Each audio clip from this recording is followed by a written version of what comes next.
Think about all the opportunities that are left on the table because people don't know that you exist.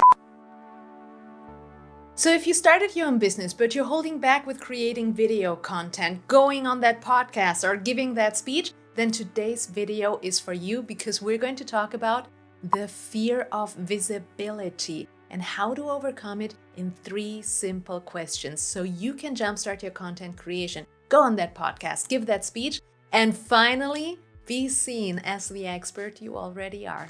So I wanted to start this video a little bit differently because this is one of the main reasons this channel exists. What keeps me going is to help people like you who want to make a real difference in your client's life. I feel it's my mission to help you put your work into the hands of those who need it. And I know it can be hard to get to the moment of sharing your message because frankly, there's still moments that scare the heck out of me. But I'm at a point where I'm 100% sure why it's worth overcoming this fear. And hopefully this video will help you get there as well. So buckle up because we're going to go deep with this one. The first question I want you to ask yourself is, what's really at stake here? Because look, it's easy to cop out of these moments where you have to be the center of attention, like marketing yourself on social media, being part of that panel, or giving that speech. But let's get serious here for a second. I want you to think about how hiding will impact your business in the long run. Every time you come up with a new excuse, think about the future collaborations that you're missing out on. Think about all the opportunities that are left on the table because people don't know that you exist. And look, maybe you're just starting out and you bought into the idea that business will grow organically. I know I did back then. And don't get me wrong, people will definitely recommend you when you do a good job. However, your business will be way less predictable if you don't take your marketing and your brand into your own hands. And I get it, it's not easy to just throw your fears overboard. That's why it's important to get to the bottom of where this fear of visibility originally came from. Let me tell you the story of Larissa. Larissa was one of my clients who dreaded promoting her business online. As a result, she would sabotage herself, like not offering to speak at conferences or not asking for the right rates. In our sessions, however, we discovered that Larissa wasn't always like that. There was actually a time in her teenage years where she was really confident until one day where she was asked to give a dance performance in her school. After that, things changed, she said. Many of the girls who were my friends suddenly wouldn't give me the time of day.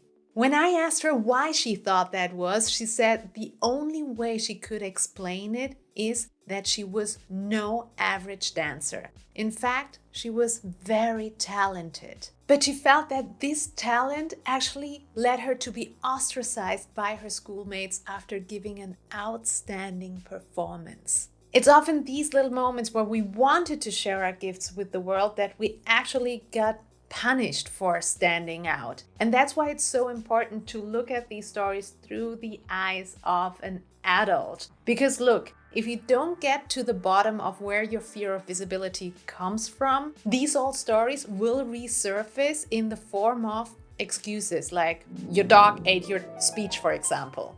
But that just happened to a friend of mine, not to me. If you're here, you most probably carry a story like Larissa. I guess we all do. What it's important to understand here is that feedback that you once got has absolutely nothing to do with you. It's just a weird way for some people to level the playing field. Which brings me to question number 3. And this is my favorite one. What would be possible if you'd let go of that fear? So once you find that story that led you to this fear of putting yourself out there, it's important to understand that this fear served a purpose at that time. In Larissa's case, it served the purpose of not being left out. In your case, it might have been different. So I want you to think about what would be possible if you let go of it. Because listen, you're not at a point anymore where you have to be accepted by some schoolmates. You're at a point where you want to reach those who need what you have to offer. So think about that for a moment. Think about what would be possible if you'd let go of that fear. Maybe you'd be part of that panel. Maybe you would give that speech. And maybe you would even produce video content. And if you want to learn how to be video confident fast, I have a guide to it just right here. So you guys, I really hope this little riff here helps you overcome the fear of visibility. If you want to learn more about marketing yourself in a meaningful way, make sure to hit subscribe and I'll see you next week.